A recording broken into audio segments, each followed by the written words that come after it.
حال من تنها را، حال من تنها را برخیز و تماشا کن.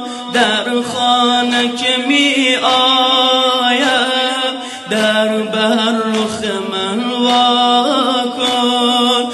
ای حامی من برخیز و ببین، ای حامی